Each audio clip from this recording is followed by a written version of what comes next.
রোববার রাতে রাজধানীর কারওয়ান বাজারের হাসিনা মার্কেটে ভয়াবহ আগুনে পুড়ে যায় প্রায় 200 ছোট বড় দোকান।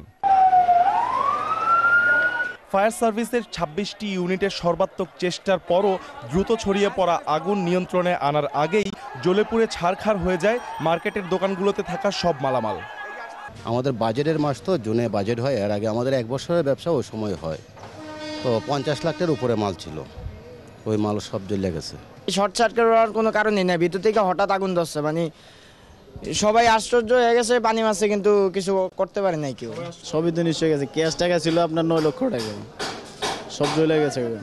ছড়ানো আরম্ভ হয়েছে তখন আর দোকানে ঢোকার সাহস পাই নাই, কারণ আমাদের বেশি দূরে না, কাছে আগুনটা লাগছে। জি না সব শেষ। আমার প্রায় 10 লাখ টাকার মতো ক্যাশ ছিল, বিকাশের দোকান তো। প্রায় 3 ঘন্টার চেষ্টায় আগুন নিয়ন্ত্রণে আসলেও ক্ষয়ক্ষতির পরিমাণ এখনও নিরূপণ করা যায়নি।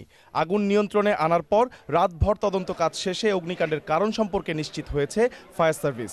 ক্ষতিগ্রস্ত ব্যবসায়ী ও স্থানীয়রা অবশ্য বলছেন, আগুন নিয়ন্ত্রণে দ্রুত পদক্ষেপ নেওয়া হলে ক্ষয়ক্ষতির পরিমাণ আরও হয়তো অনেক কমানো যেত।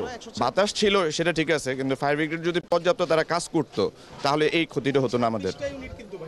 26টা ইউনিট পরে আসছে পরবর্তীতে, ফার্স্ট টাইম কিন্তু 26টা ইউনিট আসে নাই, ফার্স্ট টাইম মাত্র অনলি 2টা ছিল। কারণ যদি থাকতো তাহলে হয়তো এটা আমরা ভাবে নিতাম যে এখানে কারেন্ট থেকে জিনিসটা হয়েছে। ফায়ার সার্ভিস যদি পানি মারতো তাহলে কিন্তু ইয়াদা করে হইতো না। পোলা পানি আয় না, পাইপ ধরে রাখছে, পানি চারেন করে আধা ঘন্টা ধরে রাখছে, পানি ছিল না, বুঝছেন। ত্রাণ ও পুনর্বাসন মন্ত্রণালয়ের পক্ষ থেকে ক্ষতিগ্রস্তদের তালিকা তৈরির কাজ চলছে।